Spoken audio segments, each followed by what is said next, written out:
Hacking is considered very difficult, but we made a cheap device that made it easy.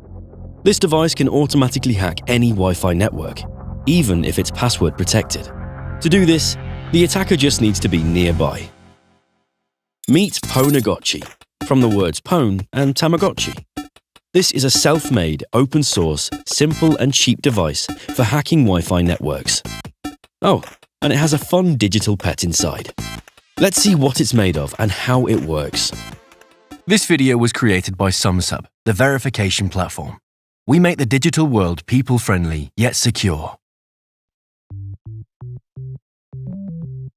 Well, how do hackers assemble it themselves? It's not so difficult to put all the parts together. Firstly, we need a single-board computer, the Raspberry Pi Zero-W. It only costs about $15 and can be purchased on the internet. We plug Raspberry Pi into the power supply for $19.56. Then we plug the screen into the connector on the board. Pwnagotchi uses an E-Link display that can be bought for approximately $9. Unfortunately, the shipping company seems to have dropped an elephant on our parcel in transit. Because when we unpacked the box containing the power unit, we found that the micro USB connector and the battery connector on the board were damaged. It doesn't work. That's why we use the small power bank to power up our Pwnagotchi. Finally, we need a fast micro SD card to put the operating system on it at a minimum of 8 GB capacity. Anything for about $1 will be good. When the hardware is assembled, we need to download firmware from Pwnagotchi project website and write it to an SD card using Berliner Etcher program. Once the firmware has been written on the SD card, we access it on the computer, open the boot folder, and create a configuration file called config.toml. In this file, we will need to specify the virtual pet's name, screen type, and the names of our home Wi-Fi networks. Otherwise, Pwnagotchi will hack them. The preparations are complete. We connect the Pwnagotchi to the computer with the cable. Raspberry Pi Zero has 2 USB ports, one for power only and one for data. You should use the second. We need to configure the IP address, subnet mask, and gateway for SSH access to the device. Complete. Now, just power up the Pwnagotchi and the device will work automatically. So you may think that this device is like a cheap version of Flipper Zero, as it also embodies a pixel art dolphin virtual pet, but it's not. Flipper Zero contains many hacking tools and various applications can be installed on it, and it requires button control. Pwnagotchi is only made for one thing: hacking Wi-Fi networks. But this device is completely automatic. All you have to do is switch it on and let it do it all by itself. Let's conduct an experiment and check it out. To hack a wireless network, even a password-protected one, an attacker with Pwnagotchi simply needs to be within range of the network. Oh, a new wireless network? Pwned. The information intercepted by Pwnagotchi is transmitted to a program that picks up the passwords. By collecting handshaking hashes and recovering passwords, an attacker can connect to your wireless network. They can get all the files from shared folders and access the internet through your channel, and access the devices connected to your network. There is also a pet rating on the project website, kind of like a Pokemon Go for hackers. How exactly does Pwnagotchi work? When an access point and a device establish a Wi-Fi connection, they exchange special data packets called a handshake in the WPA or WPA2 wireless protocol. Imagine that your phone connects to your home Wi-Fi network. Before it can securely send and receive data to and from the access point, the WPA encryption keys must be generated. This process involves the exchange of 4 packets between the client device and the access point. These are used to derive the session keys from the access point's Wi-Fi password. Once the packets have been successfully exchanged and the keys have been generated, the client device is authenticated and can begin to send and receive secure and encrypted data. The WPA handshake is transmitted by the client in the second message of the 4-step handshake process. The content of this packet is hashed, and it serves as proof to the access point that the client knows the PSK shared key. Pwnagotchi intercepts and stores such packets.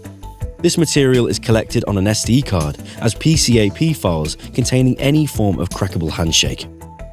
Then a hash can be used to find the password, using a special dictionary on a computer using Hashcat software, or with special online services such as Online Hashcrack. Pwnagotchi uses BetterCap, a special tool for Wi-Fi, Bluetooth, wireless HID hijacking, IPv4 and IPv6 networks reconnaissance, and MITM attacks. To collect as many authentication packets as possible, Pwnagotchi can use two methods. The first one is deauthenticating the clients.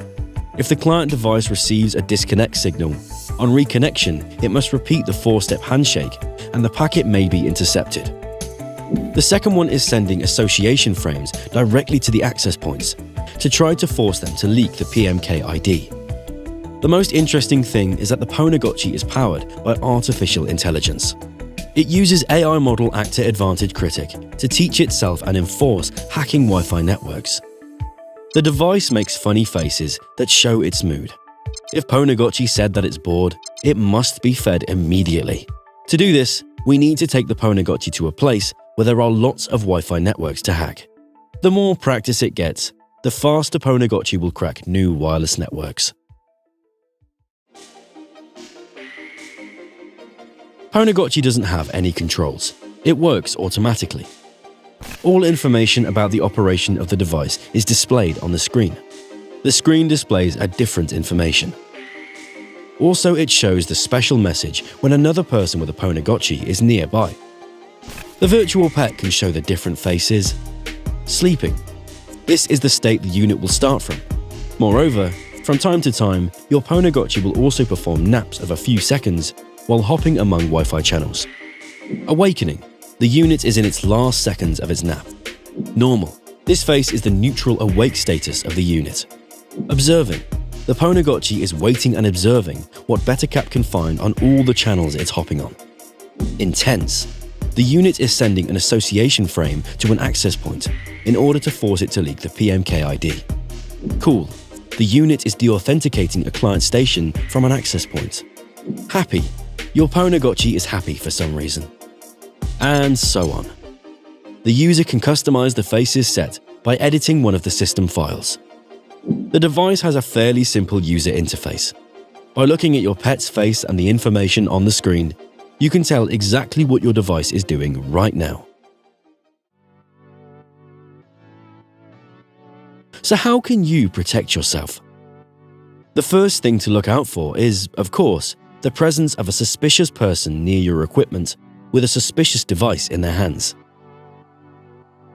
Use a strong network password for your Wi-Fi and keep an eye on the clients connected to the network. This rule can be applied to any situation, from Wi-Fi networks to your social media and bank accounts. However, and even then, there is a chance that criminals will hack into your account and abuse it.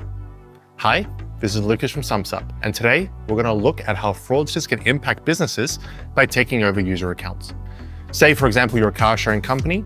Many of your clients register just for a single ride, maybe several, but then forget about their account. Sometime later down the line, a fraudster can get these credentials and abuse the service in someone else's name. You might try to get back in contact with the customer who, in reality, isn't even aware of the situation. And yet, all of this could have been avoided if your car sharing company implemented a fraud prevention system in the first place, which would have spotted any of the suspicious activity at a much earlier stage. Fraud prevention systems can detect suspicious activity, such as unusual IP addresses, new device logins, and then conduct additional checks if necessary. Sumsub provides such a solution, allowing companies to request biometric and liveness checks from their customers to verify their authenticity. If you would like to learn more about fraud prevention solutions and Sumsub in general, click that link in the description below. If a suspicious new device appears on your network, this is a reason to change the password. Each wireless and network device has a unique MAC address. The best defense is to configure your wireless network so that only devices with pre-allowed MAC addresses on a whitelist can connect to it.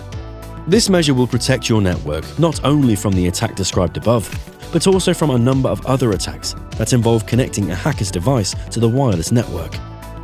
Well, we at Sumsub are always here to help you satisfy your curiosity safely and survive in the online jungle. Till next time.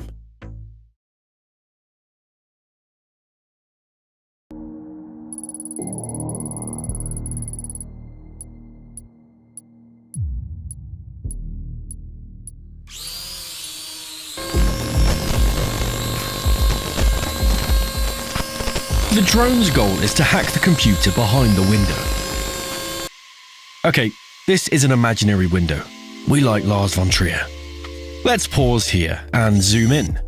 We can see that the drone has a hacking device on it. Now let's get into the details. How is all this going to hack the computer? This video was created by the Sumsub verification platform, but more about Sumsub in a bit. First, let's figure out why drones are needed for this hack in the first place. Drones can quickly go where people cannot. Say there's a well-secured perimeter. A drone can pass through any of the defenses meant to keep people out. It can fly up to any floor of a building quickly and often without detection. Drones are small, so they can even fly into an open window and wreak havoc on computer systems in the blink of an eye. But what kind of wireless technology would enable a drone to do so much damage without running out of battery? Well, there are some zero-click attacks, which take just a few seconds. This means that the drone won't need to pause its flight, the attack can be performed on the go. There's one well-known, extremely widespread vulnerability built into hundreds of thousands of wireless mouses and keyboards that can be taken advantage of in just 1 to 2 seconds, with maximum effect, giving hackers wireless access to a PC. And it's called Mousejack. Imagine you're sitting at home, or working at an office on one of the top floors of a building, or deep inside some highly secure facility a few hundred meters away from a checkpoint. You'd think you're completely safe from hackers, yet here comes a drone, hovering just outside your window. You might notice it, or you might not. Either way, the drone will install malware onto your computer in just seconds. You're unlikely to notice any changes to your computer, and even if you see that backdoor installer that comes up for a second, you're probably not going to think that it has anything to do with the drone that just flew by. And if you're not at home and instead, say, at some office building, then the hacker can find their way into the internal network. Just a few minutes after a successful attack, the bad guys can test several different exploits on the main servers of your company. It's quite likely that your company's internal infrastructure will be compromised before the security team can even get their eyes on the breach. The attack seems like something out of a hacking-themed movie or video game where the drone completes the attack in just seconds. The vulnerability here is that there's a large number of wireless adapters for things like mouses and keyboards, and they use a separate radio channel that doesn't check the sources of the signals that come its way. Unlike Bluetooth, these devices aren't standardized. Producers on the wireless market don't always develop their own devices, and instead use various chips. And the vulnerability here is a chip called NRF24L, which has an unsafe wireless radio interface. The chip turns out to be highly popular and is used by a lot of producers, including Dell, Logitech, Microsoft, HP, Amazon, Gigabyte, and Lenovo. And it's really difficult to pin down exactly how many devices use this chip. This list contains just a few of the devices that have this vulnerability. Physically, what happens is the radio channel on the NRF24L chip uses the same frequencies as Bluetooth and Wi-Fi, but uses only 83 frequencies that are 1 MHz in width, which therefore covers everything between 2400 and 2483 MHz. What happens on a software level is that every wireless device has its own MAC address. All these devices work in a star or spoke hub network. There are some devices, like a mouse or keyboard in this network, the nodes. And there's a USB adapter in the middle, which is like a central switch. This way, each device is connected directly to the switch. However, they are not connected to each other. So, the switch is the server and the devices are the clients. Therefore, the clients, or devices, send information about things like movements of the cursor or keyboard inputs, and the USB adapter tells them whether the signal was received. This essentially creates a one-way transmission. In our case, the adapter is connected to a mouse and keyboard. For a real-world attack, the hacker needs to figure out and forge the needed radio signal.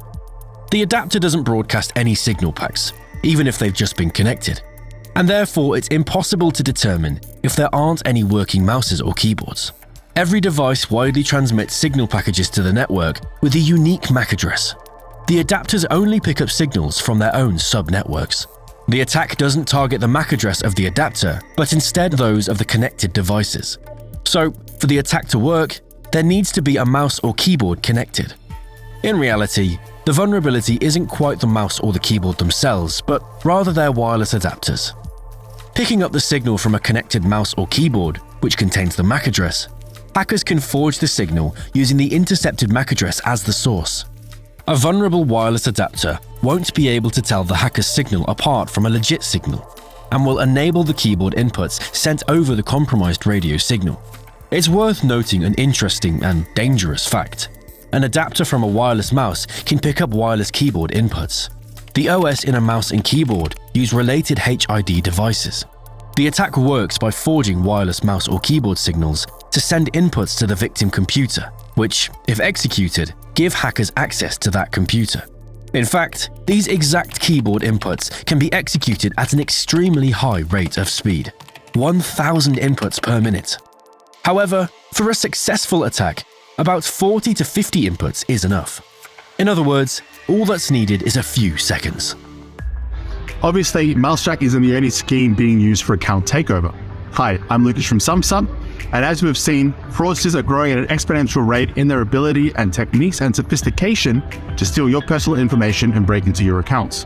This is due in part to the rise of AI, and now essentially anyone can become a hacker with the use of these tools and systems. That's why it's so necessary to have a robust anti-fraud solution to protect both your business and the reputation of your business. Our solution combines several technologies to provide a holistic compliance solution. This can be anything from our transaction monitoring, email phone verification, anti-fraud and pixel analysis technologies. To find out more, just click the link below to get in contact with a Sumsub representative, and we'll be able to help you leverage our system to protect your business in the future. Thanks very much. To forge a radio signal, hackers need a device containing an nRF24L chip. For example, this could be the Logitech U0007 universal USB adapter. However, this adapter works in a very narrow radius of about 1 to 2 meters. There are some other devices, including the Crazy Radio PA USB adapter, which is used as the controller for the Crazy File indoor drone. This device can amplify the signal, increasing the radius of attack by up to 10 to 15 meters.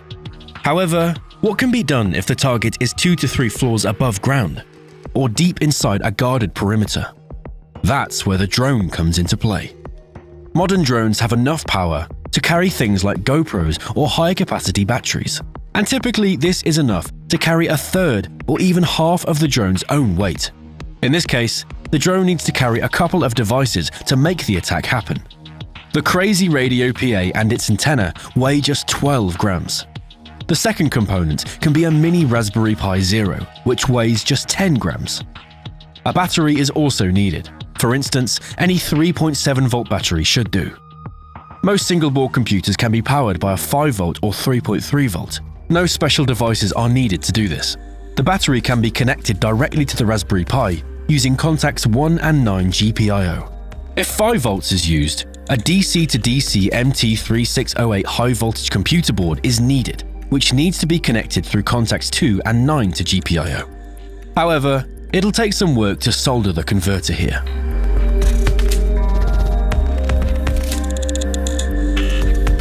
The battery can be charged through a soldered micro USB. For more convenience and better visualization of the attack, LED indicators can be used instead of a screen display, which takes up too much battery power and adds extra weight. Most single-board computers use GPIO pins, which use low voltage, just enough to power LEDs. So, to turn an LED that's connected to, say, pin 26 on or off, the following OS commands need to be executed on the computer board. In total, a 5-volt setup would weigh just 61 grams. Basically any drone can handle this kind of weight. It's not that important which exact drone is used, since all it needs to do here is transport the device. A Cinewhoop with a protective frame around the propellers could work.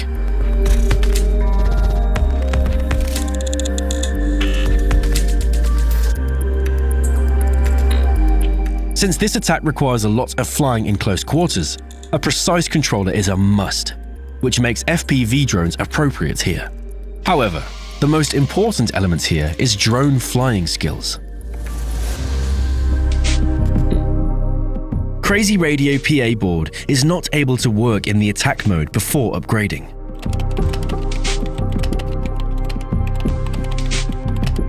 After upgrading, the adapter can be used to send keyboard inputs. To work with the upgraded adapter, a small Python script can be used. Since the attacker doesn't know the MAC addresses of the targets, they have to attack what comes up on the broadcast, which is why the autopwn flag is used. To visualize the attack using LEDs, we'll slightly modify the jacket script.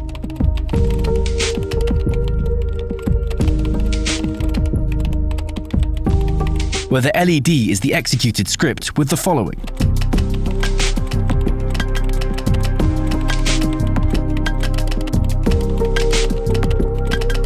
Now, the green LED shows that the script began its attack, and the drone can fly to its target.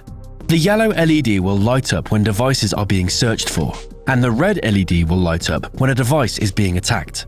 The attack is dangerous due to the ability to transmit malicious inputs. But which command does that hacker use to get wireless access? The hacker needs a very brief command that's already built into the victim OS, which can download and activate a backdoor program in one go. It's important to note a radio channel is used, which means that there can be interference. So, the longer the command, the greater the chance that certain inputs don't get through. And all it takes is one missed input for the entire command to go unrecognized. In order to download and open the file that enables remote control, the hacker uses a command rather than a graphical user interface. For Windows, the command is msiexec. And here's how a short attack sketch could look like.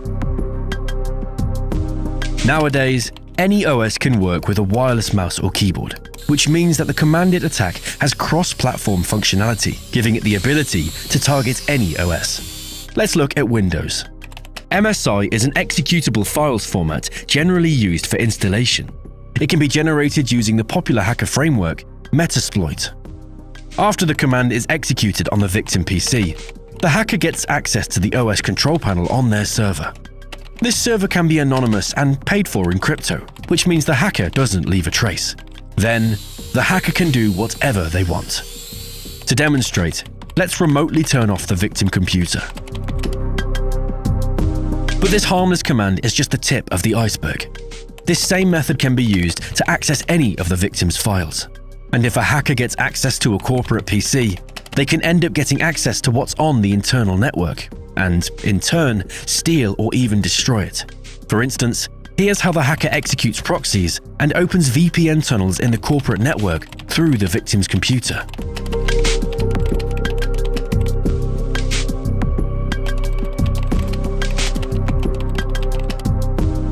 Attacks targeting wireless HID devices, mouses and keyboards, are perhaps the most entertaining and dangerous of our time, enabling access to a victim's computer in just seconds. Since these attacks use radio channels and remote commands, there's no need to guess passwords or anything like that. It's RCE right off the bat.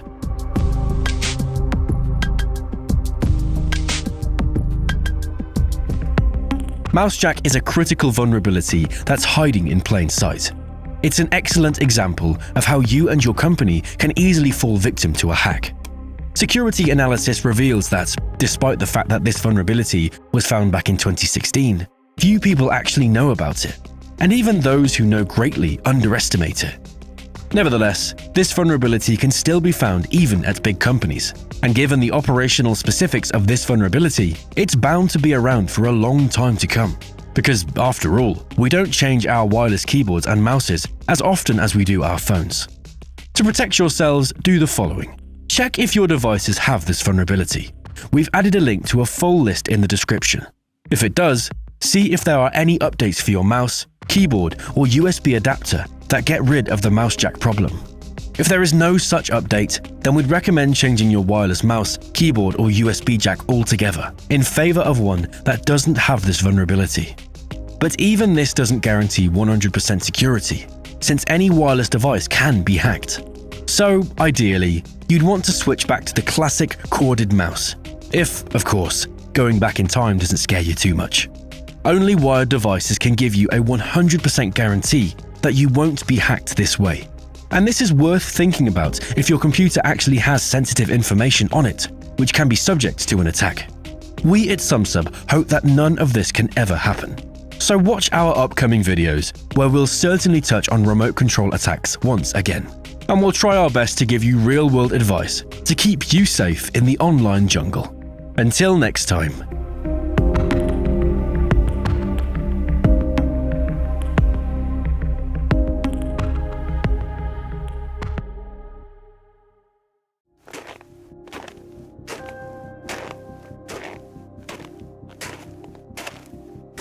Our email has been hacked. The attackers broke into the mail server and gained full access to our personal correspondence. All confidential messages and accounts associated with the mailbox ended up in the hackers' hands. But we were prepared. In fact, we deliberately created this mailbox to lure the hackers in and try to track them down. Here's how we did it and what we found.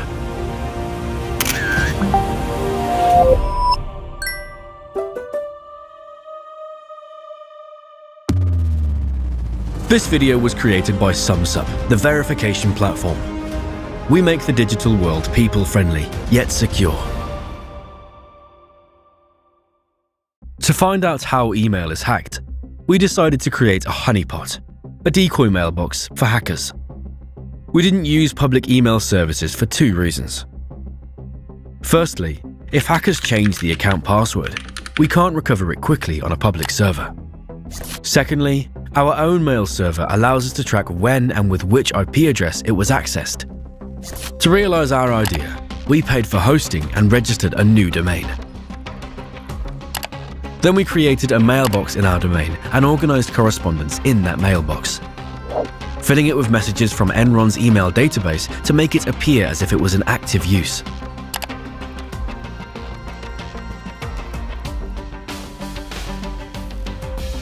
We changed the names and domains in the Enron messages and subscribed this box to several popular mailing lists to get more messages in it. According to the legend we invented, the owner of the box is an ordinary programmer. So his box contains business and personal correspondence. We created the text of personal emails using ChatGPT. Artificial intelligence did a pretty good job. We placed an email in our inbox with the subject line, "Your login and password," in the hope that the attacker would be interested and open this email. Inside the email, we placed a tracking pixel, a transparent picture of 1x1 pixel. The hacker trap is ready. Let's see if we can achieve something with these methods.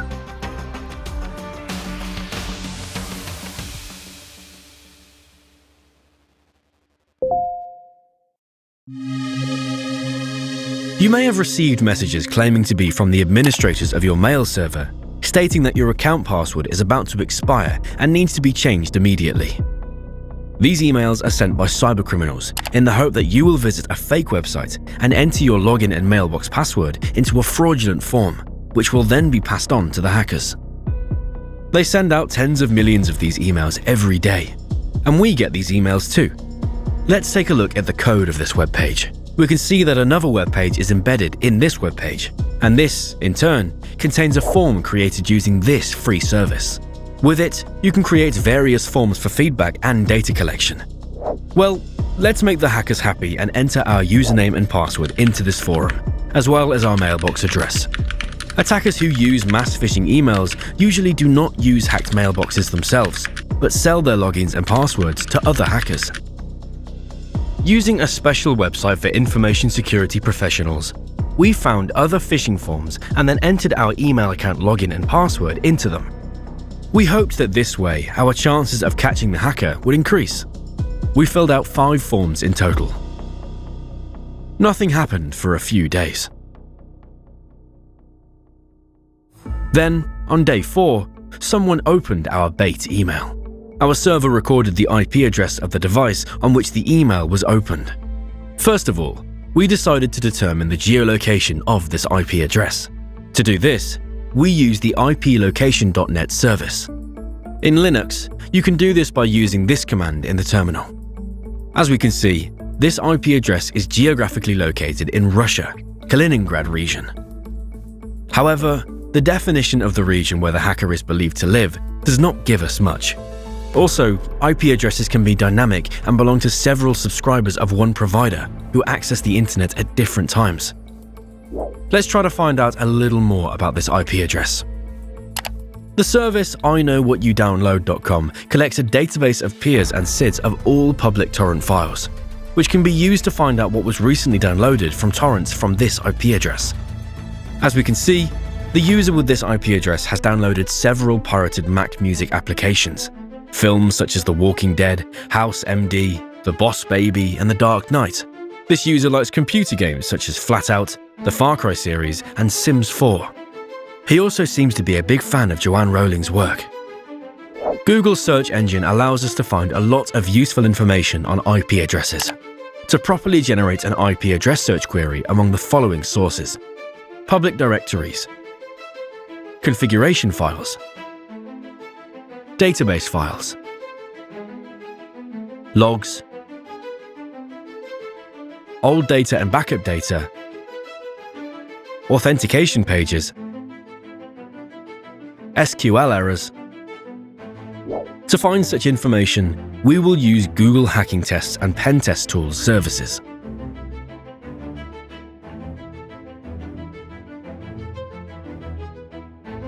The search was unsuccessful.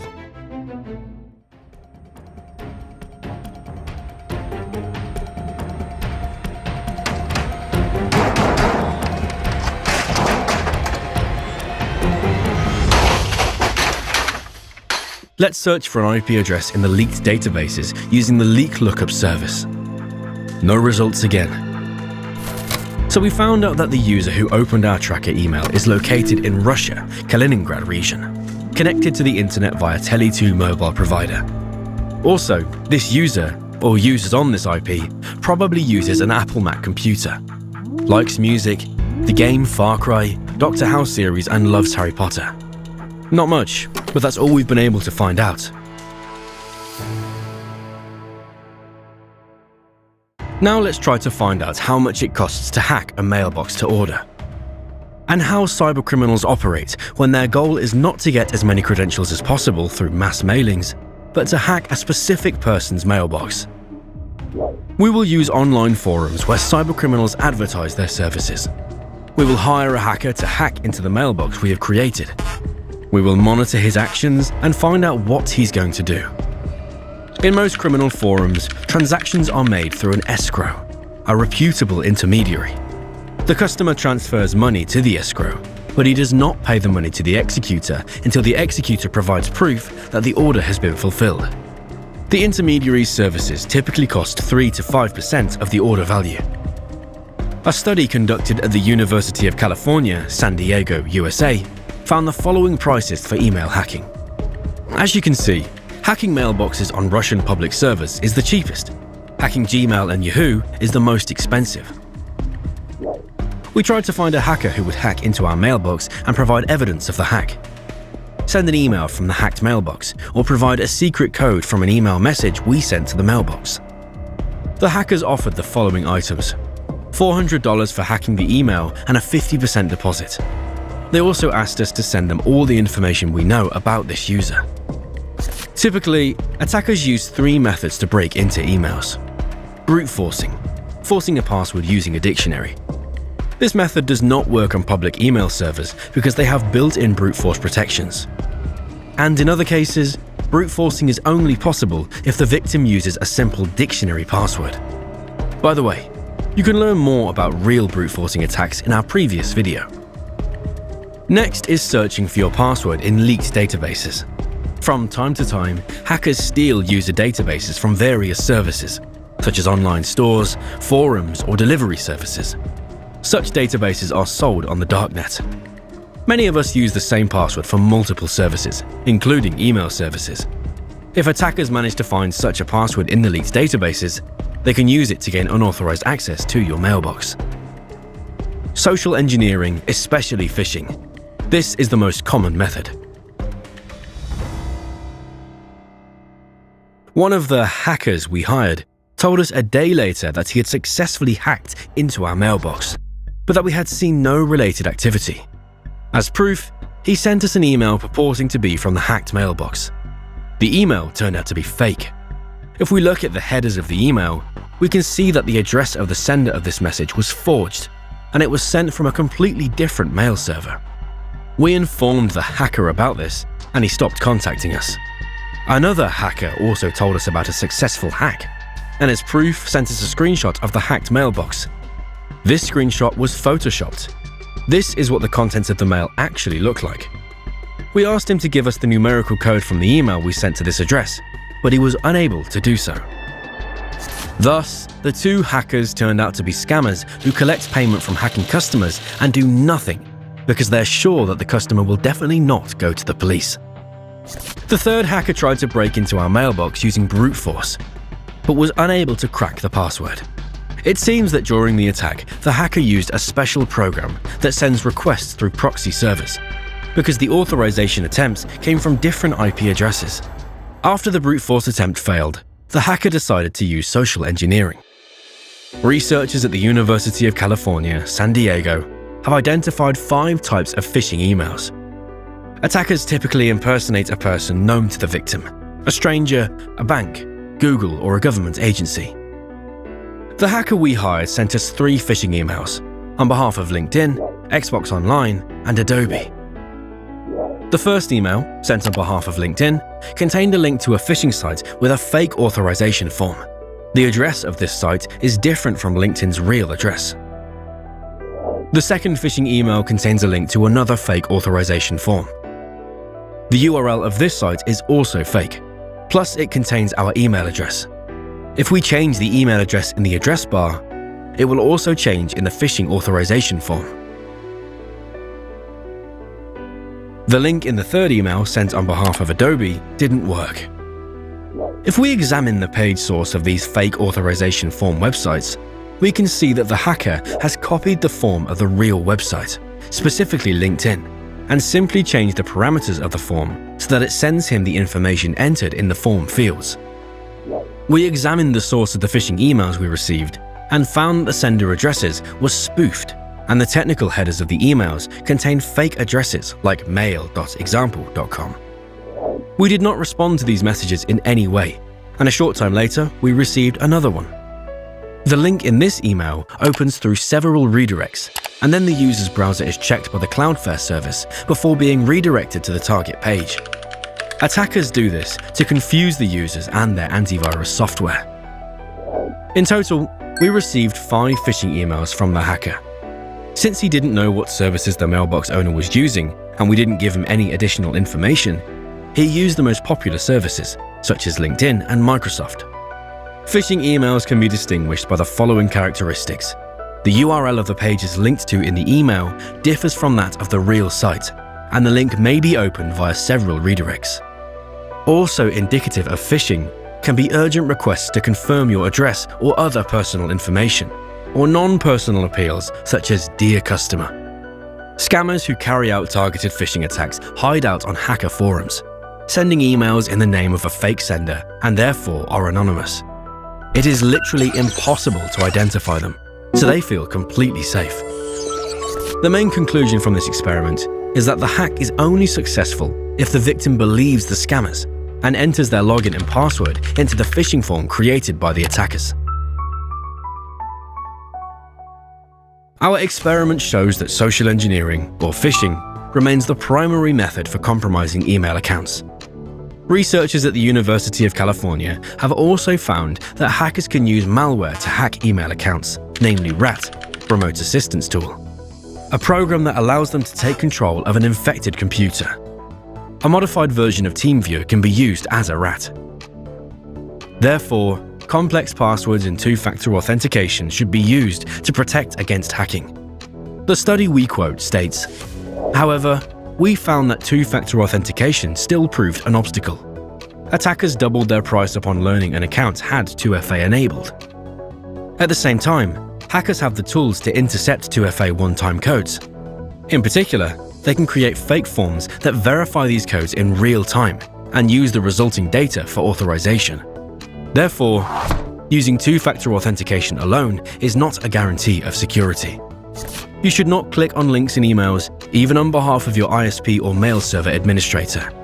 If you do open such a link, carefully check the URL of the page it takes you to. It is also a good idea to use antivirus software with a web antivirus feature.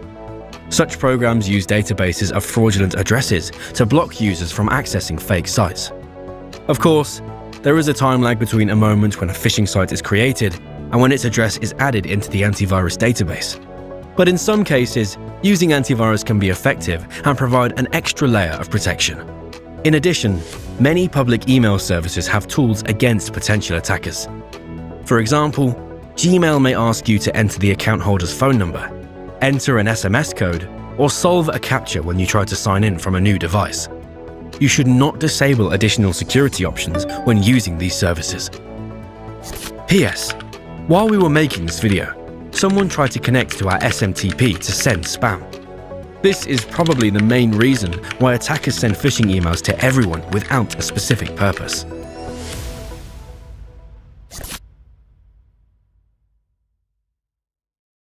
Attention! We are going to introduce you to the work of hackers in the real world, so that you could recognize an attack in time and be able to protect yourself against it. Or even better, to prevent it. Forewarned is forearmed. So that the actions shown in our video cannot be copied, we have hidden some of the commands, the names of the programs are obscured, and key parts of the procedures are omitted. We are not hackers, we are specialists in cybersecurity. We hope this is an interesting and useful watch for you. Cyprus, the Netherlands, Germany. The hacker is on the move in search of a victim. He's interested in the RJ45 twisted pair. It could be in a residential building or in an office building. The main thing is that the cable is publicly available and there are no witnesses nearby. Not here, and that's not it either. But here it's open. The basement. We're going down. Yes, this is it. That's what he needs. Today, I will tell you and show you how sniffing with a twisted pair works and why it can be dangerous. Sniffing is a type of attack which involves listening in on information transmitted over the internet. Someone with ill intent could, with the help of a special device or software, listen to traffic and see in real time what is coming into and leaving the computer. Your passwords, documents, photographs, anything could end up in the hands of another person. For some reason, people believe that this requires some special expensive equipment. But I'll show you how easy it is to listen into traffic on the internet. And most importantly, I'll tell you how to protect yourself against it.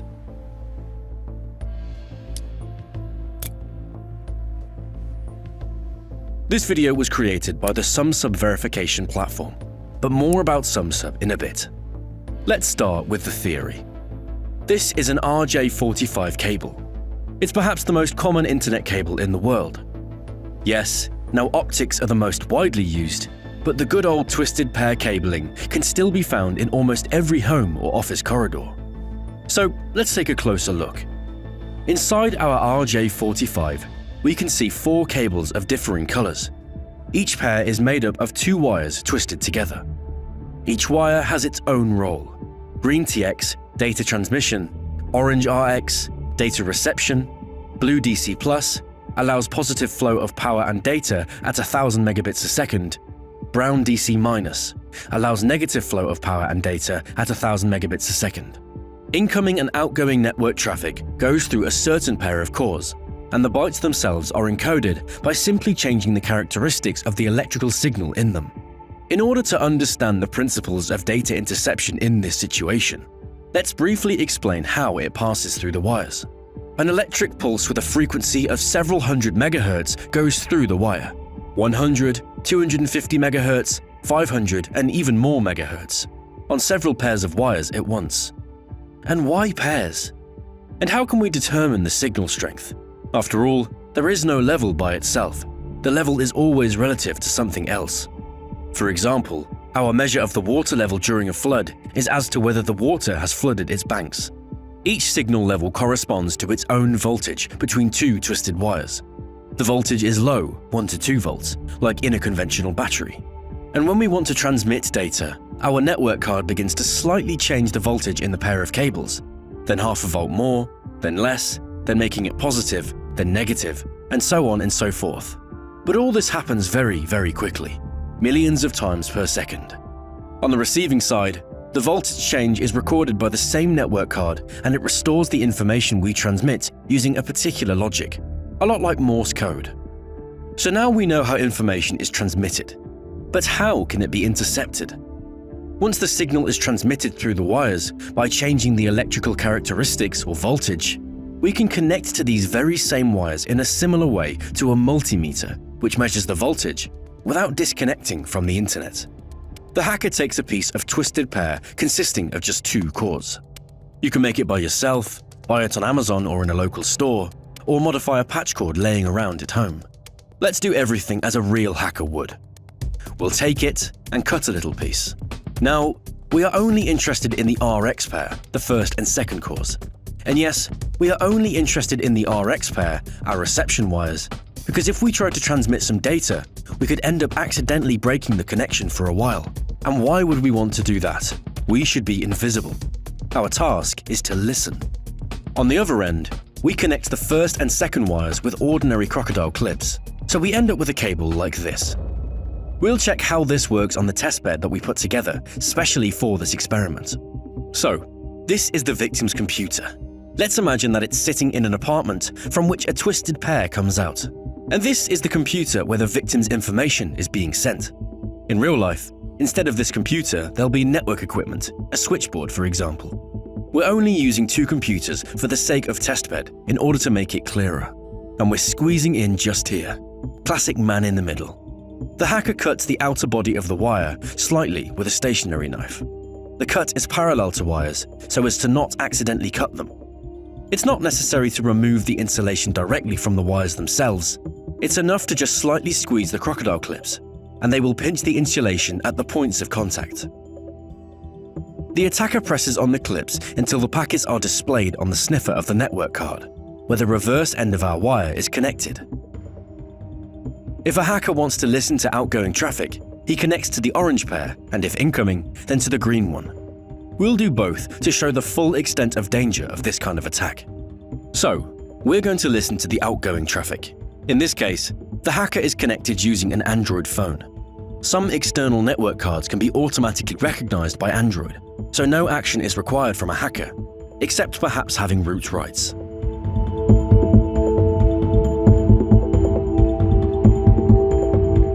An attacker could lie in wait for hours until the victim enters a password at the other end or downloads a document of interest to him.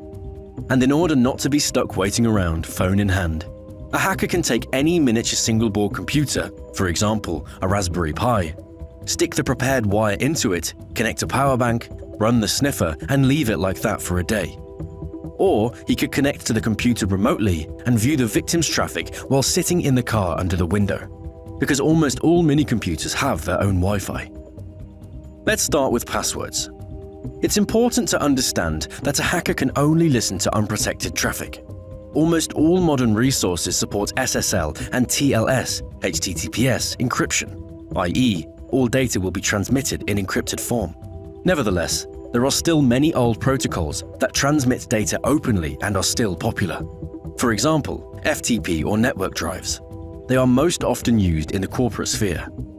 Let's look at SMTP, POP3 and IMAP mail protocols for our experiment, which sometimes work without encryption. A good example is a corporate mail server, to which a user connects from home directly without a VPN.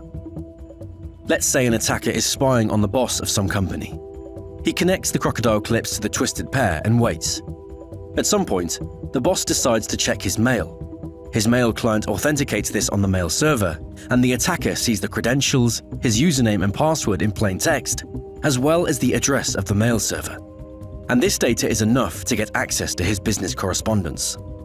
Most likely, our hacker will write some scripts to make a traffic dump. A traffic dump is all intercepted network packets stored in a special file format. This format, PCAP, PCAPNG, stores information about the structure of the packet, which layers, protocols are present in the packet, the MAC and IP addresses of the sender and recipient, the timestamp, as well as the transmitted data itself.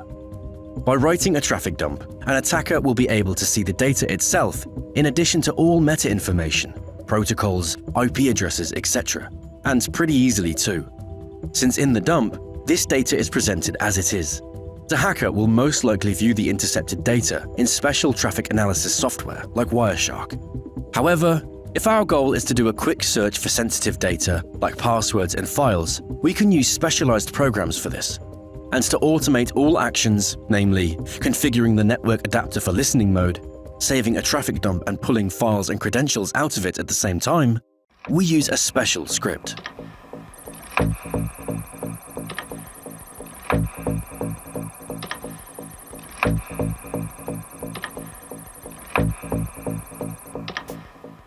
The script will not only save the traffic to a file for further analysis, but also conveniently divides the phone screen into 3 areas, each of which displays some important information.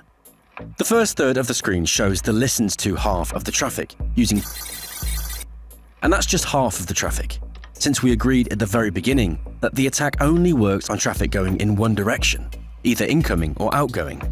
And, well, it's the most famous program among hackers and protectors of information that saves network packets to a file. A hacker may need them to study the intercepted data in more detail. The second third is the utility, which extracts credentials from the traffic. And, in a mere moment, we extracted the password hash automatically sent by the computer at the time of connection to the network drive, using simple crocodile clips. The utility is a well-known tool in narrow hacker circles, aimed at extracting credentials, passwords or their hashes for the most popular protocols. Even if the attacker intercepts the password in the form of a hash, its checksum, he can restore the original password using the brute force technique of dictionary password matching. The last third of the screen is which simply extracts files by signatures regardless of the data transfer protocol. We are all used to storing data in files, and all files usually have certain types: PDF, JPEG, ZIP, etc., often specified by the extension. However, it is not only by extension that the file type can be identified. Almost every file, more often at the very beginning, has special sequences of bytes or signatures by which programs identify them. Thus, an attacker can also identify them in network traffic. The TCP extract program does just that. It listens to network traffic, and after hearing one of the familiar signatures, it understands what type of file it is and then saves it. You can configure this program to save a certain type of file or set your signatures for a particular type of file. And now let's swap the crocodile clips around. Now we don't hear the network traffic that our victim, the boss of some large company, is transmitting. Instead, we see that the network card accepts it. We see which files he downloads. At some point, the boss decides to log onto the NAS, Network Attached Storage, to view financial reports, which only he and a couple of chief accountants have access to. And now, the hacker does too. The moment the boss downloaded confidential documents, this data was sent to his network card in open form via the very wires on which the hacker had placed a wiretap. And now, having set a special TCP extract program on the recorded traffic, he extracts the documents as they were and sees a lot of secret and confidential information, including the company's income, its excessive spending on toilet paper, and one of the documents containing bank details. Unfortunately, such wiretapping cannot be detected in any way, since no additional hops, trace routes, appear between laptops. Now, let's explain why this is possible.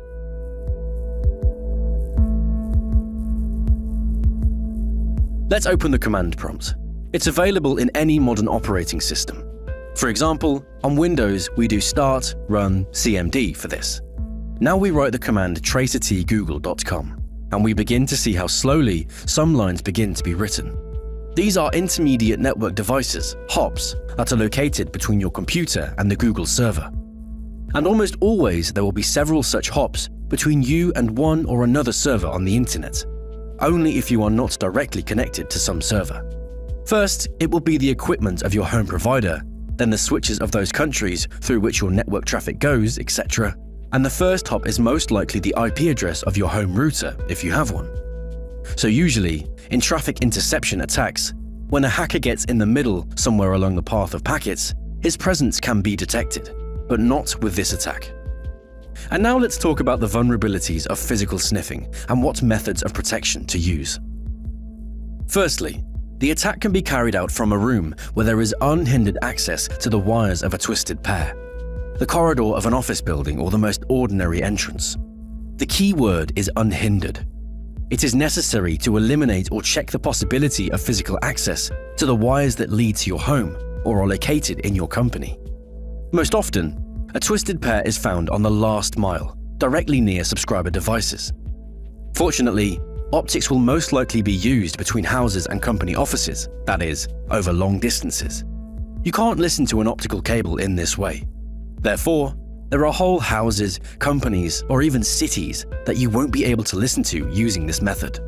Secondly, it's important to note that this method of sniffing is possible only on a connection with a speed of 10 or 100 megabits a second, when 4 cores, orange and green pairs, are involved, that is, a 4-core wire. With an 8-core wire, data is transmitted differently at a speed of 1000 megabits a second. However, even if there are all 8 cores in the wire, network cards often don't get along well with 1000 megabits mode. For example, if we go back to our testbed, where the length of the wire is only a couple of meters and all 8 cores are available, network cards continue to work in a 100 megabits a second mode, vulnerable to wiretapping. Thus, if an attacker is faced with a twisted pair with an active connection of 1000 megabits a second, it becomes impossible to listen to traffic with 2 crocodile clips. However, you should know that hackers have a way to get around this limitation. Just cut one of the additional pairs of cores that are needed to provide a speed of 1000 megabits a second, blue or brown, and in a few seconds it will automatically downgrade to 100 megabits a second, which means wiretapping will be possible again. In addition, these pairs are used to transmit power via Power over Internet, or PoE. As for PoE, it can either play into the hands of an attacker or not. On the other hand, sometimes PoE can use the additional pairs of cores, blue and brown, required for a 1000 megabit connection, thereby leaving only the 10 and 100 megabit connections vulnerable to wiretapping. But on the other hand, PoE can work without interfering with the 1000 megabit connection. In this case, the attacker can only cut one of the additional pairs of wires, but the transmitting device, the victim of a traffic listening attack, risks being left without electrical power, and the attack will be thwarted. It is important to understand that such an attack, although very dangerous, is still considered a passive attack. The criminal just listens to traffic on the fly, but he can't do anything with it, modify it, and he definitely can't take control of your computer. But thanks to the leak of confidential data that could occur as a result of listening, he can get access to all your online activities that take place unencrypted and get into your computer at a later time. Thankfully, the danger of such passive listening to traffic is greatly reduced in the era of widespread use of SSL or TLS. Today, all modern protocols, that is, almost everything that an ordinary internet user uses, is quite well protected from eavesdropping. This is exactly what SSL or TLS certificates are used for. The aim of these protocols is to ensure a secure transmission of data. At the same time, a pair of keys is used for authentication. Such a simple but effective mechanism reliably protects ordinary users from a variety of traffic interception attacks. And listening in on an internet cable is far from the only example of these attacks. A much more common example is public Wi-Fi, where anyone can listen to your traffic because it flies in all directions, including into the hacker's receiving antenna. But it is the ultimate encryption of traffic to every site, modern mail server, or cloud storage that protects you and your data from wiretapping. Nevertheless, a number of protocols still use open authentication. These are well-known network drives, FTP, and HTTP basic authentication on a proxy, and much more. Therefore, it's worth paying attention to the quality of cable laying. If we're dealing with companies, it is unacceptable to place open wires in an unmonitored place. It would also be useful to use boxes, cable channels, or hidden cable laying. As for a home user, we'd advise you to use modern secure services and watch Sumsub to stay safe in the online jungle. Information security is the key to confronting hackers. My name's Lucas from Sumsub, and I'm here to tell you a little bit about how we protect our users' data. Sumsub is an all-in-one verification platform that secures every step of the customer's journey. Besides being compliant, we ensure that our product is a proven market leader. And that's why we often conduct independent penetration tests to identify potential weaknesses like weak authentication or insufficient error handling, sensitive information leakage, and other problems. With our solution, your company passwords will be encrypted with two-factor authentication by default, among other security measures. To eliminate any loopholes for hackers, the product is equipped with an automatic anomaly detection tool that tracks suspicious activities, such as logins from different regions, repeat password guesses. If you want to start living in a world free of hackers, well, check out our product by clicking on the link below to find.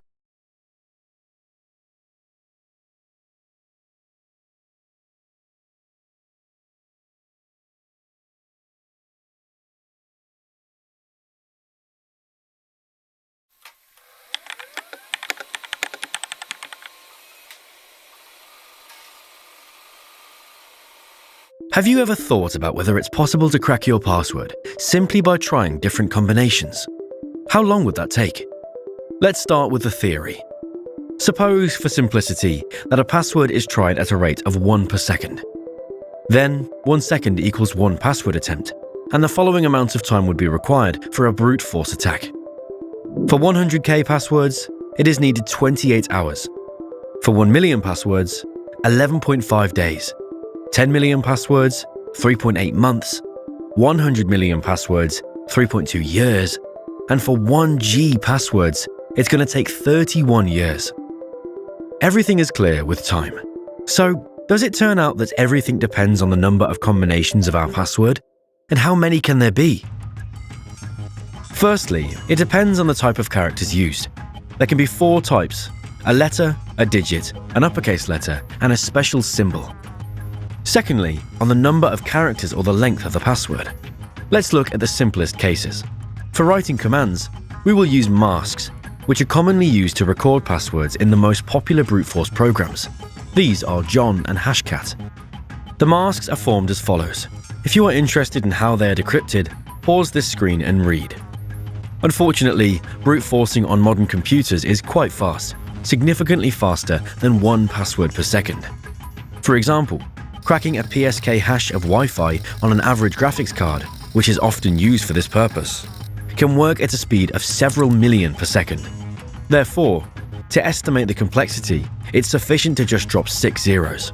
So, for example, 218 trillion becomes 218 million seconds. Let's see what the resilience would be for this password. It's 8 characters long and uses all 4 character groups. This equals 6.6 quadrillion combinations. Even if the password is cracked at a rate of 6 million a second, this still amounts to 1.1 billion seconds, or 34 years. But what if a powerful corporation with colossal computing resources is against you? In this video, we will discuss whether in our time, someone can really brute force any password, and if this someone is not just a hacker, but, for example, a government. This video was created by Sumsub, the verification platform. We make the digital world people-friendly yet secure. Brute force in hacking refers to the method of attempting various combinations through a forceful approach. In brute forcing, passwords or access keys are typically the targets.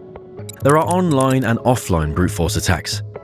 The key difference between offline and online is who performs the password check. Online, it's the server. Offline, it's the hacker. We will not discuss online brute forcing here. In our times, it's practically unfeasible, as you will simply be blocked after a few incorrect password attempts. Plus, the password cracking speed online is generally low. We will focus on offline brute forcing, which is only limited by the speed of the processor or graphics card. Imagine you are someone with valuable assets to protect, and you store crucial data on your computer. For instance, access keys to assets worth hundreds of millions of dollars, or a database containing personal details of QAnon theory supporters. You have an encrypted hard drive like BitLocker, VeraCrypt, Lux, and on it, a password manager with an encrypted database like KeepPass. How could someone access your data? The first thing they would likely do is steal your laptop. With sufficient resources, this is not too difficult. Theft combined with hacking, and your laptop ends up in the wrong hands. Or, in the case of a government, they might just officially seize it during a search. Next, they would remove the laptop's cover, extract the hard drive, and connect to it directly. They'll see the partition table, but won't be able to connect to the partitions and view the files. As you can see, the system displays this. To access the file system, the encryption key is needed, which in turn is encrypted with a password. To crack it, we essentially need the hash sum of the password. What is a hash? Well, passwords are no longer transmitted over the network or stored on hard drives or databases in plain text. That's true, isn't it? Hopefully, you don't have a file named passwords on your computer. Do you? In general, passwords are stored as hashes. Let's take a password, QWERTY. Then, using a software algorithm called a hash function, we read this password and calculate its hash sum. From QWERTY, we get this sum. This is an MD5 hash sum. This sum is the value corresponding to our QWERTY password, and it's called hash. It's this hash that can be stored on your hard drive or in the database. When you enter a password, the hash function is activated again, calculating the sum of the password you entered. Then, this sum is compared with a control hash sum, and if they match, bingo, you are authenticated. But there's one important feature of the hash: irreversibility. That is, the hash sum's value cannot be converted back into a password. It's just such mathematics. The only way to recover a password from a hash sum is by brute forcing input values, calculating the hash sum for each, and comparing them. This is exactly how offline brute force works. Particularly vulnerable to hacking are weak passwords, like our example with QWERTY. By the way, this type of password is called keywalk. It refers to a pattern programmed using a keyboard. The main feature of keywalk is visual memorization. Using such passwords, we don't remember them, but remember how to type them on the keyboard, in a snake, circle, crisscross pattern, and so on. Here are the main types of weak passwords. Dictionary password, a common word. Too short, within a range that can be fully brute forced. Consistent keyboard combination, keywalk. Personal data, distortion of specific words relevant to the situation, like the name of a project or a website's name. Thanks to specialized hacking programs, it's not necessary for the hacker to match a weak password exactly, letter by letter, with the victim's password. It's enough to understand or assume the core of the password, and then add a second or third phase of matching. Here's what it can look like. The first phase is the basics, usually simple words. For example, access. The second phase, combinations of these very words. For example, all combinations of 2 words. Or all combinations of 3 words. Combinations using a specific symbol are also possible. The number of all possible words is finite, and no matter how whimsical a combination of words you come up with, the computer will generate that sequence too. Finally, the third, perhaps most important phase, modification or distortion. One can try to distort the word according to established rules. For example, replacing the letter S with a $sign or an O with 0. These operations in specialized programs are performed by what are called rules. They also know how to add prefixes, suffixes, try to swap uppercase letters for lowercase and vice versa, or replace letters with others that are similar in appearance. Ultimately, the conceptual generation of weak passwords looks something like this. Here is an example of how exactly a hacker would think while trying to crack a password. The implementation of brute forcing all possible words is not that complex. All it takes is a list of all words. We are now on a website that contains such a database, and its size. There are 333,000 words with various endings. By the way, such a text file weighs only 2.7 megabytes. Next, we might need their combinations since each word can be used as a phrase, or using a delimiter. To generate such passwords, you can use a program. If you're interested, pause and take a look. We have commented on each command.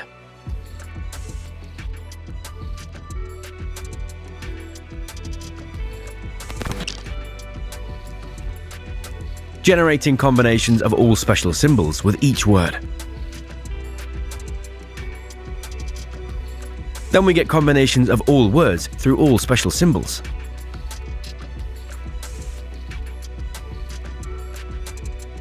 Similarly for password phrases consisting of 3 words.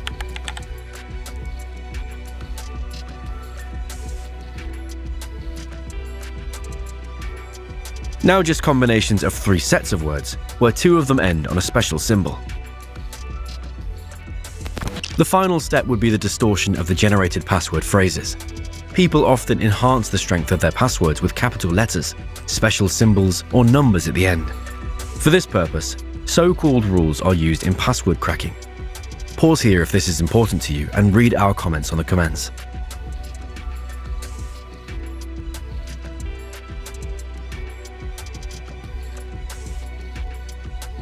A common practice is also replacing letters with similar-looking numbers and symbols. This is also accounted for with rules. Depending on the set of letters, each character is replaced with a similar-looking one.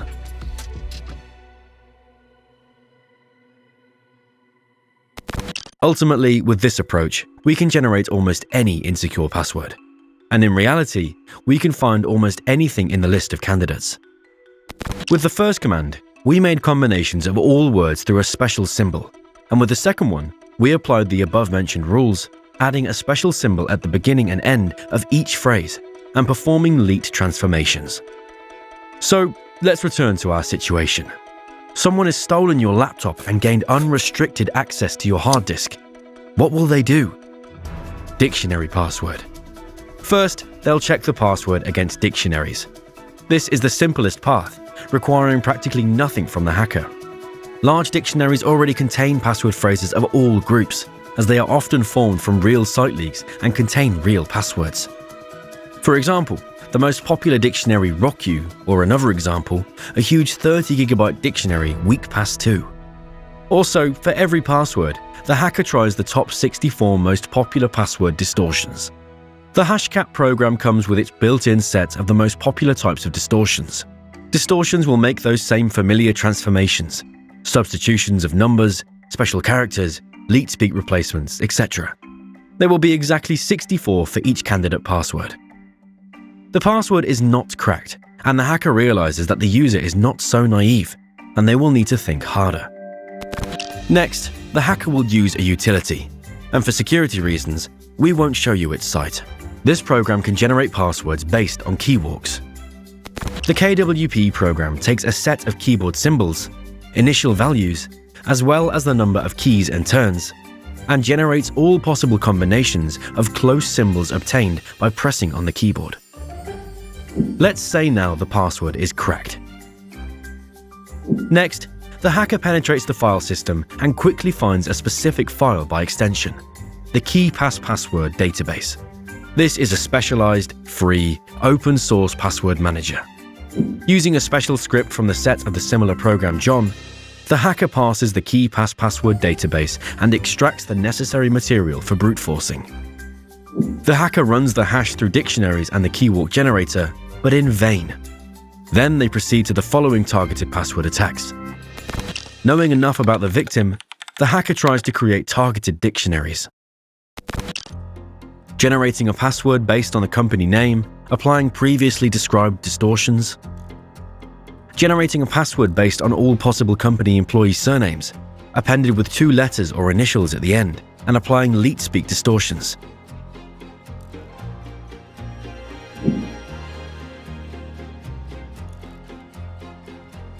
Bingo! The password is cracked.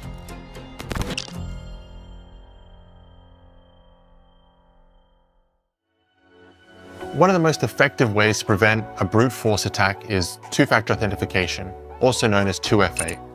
This adds a second layer of security to your authentication systems by requiring users to provide two forms of identification before accessing their accounts. Hi again, this is Lucas from Sumsub.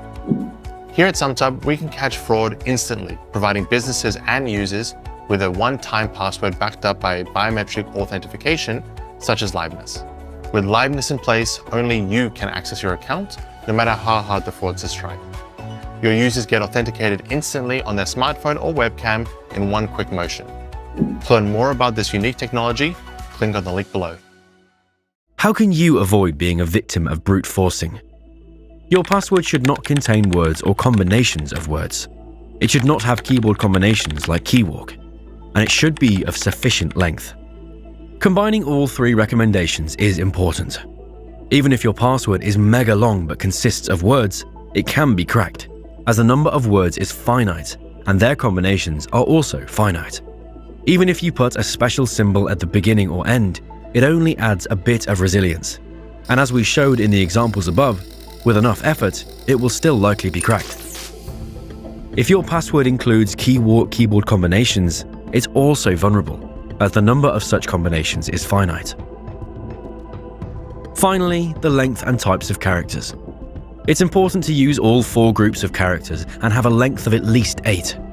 In other words, a resilient password is a completely random set of characters from all groups of sufficient length.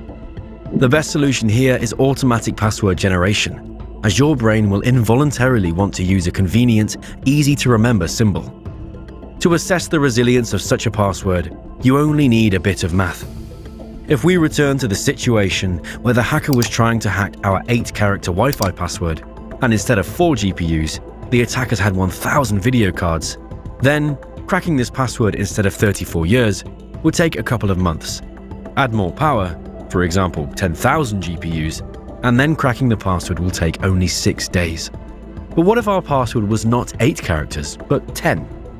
Let's try adding a couple of characters to the password. Now it's 10 characters from 4 groups and already 6 quintillion combinations, which will now take 1,283 years on 1,000 GPUs, or 128 years on 10,000 GPUs, making an attack on your password absolutely pointless. Of course, there's a chance that your password will be cracked in the first year, about 1%. If this worries you, then just add another character to your password, and now it will have to be cracked for almost 12,000 years on 1,000 video cards. Feel the power of each character on your password. And if your password consists of 20 characters? In general, don't skimp on the length of your password. Remember, each additional character of your password makes it 95 times stronger and correspondingly almost 100 times more expensive to crack. And answering the question asked at the beginning of the episode, no. Even a government is not omnipotent. If we are, of course, talking about influencing technology, not a person. Because simple math cannot be bribed even with big money, and cannot be scared even with the most terrible weapon.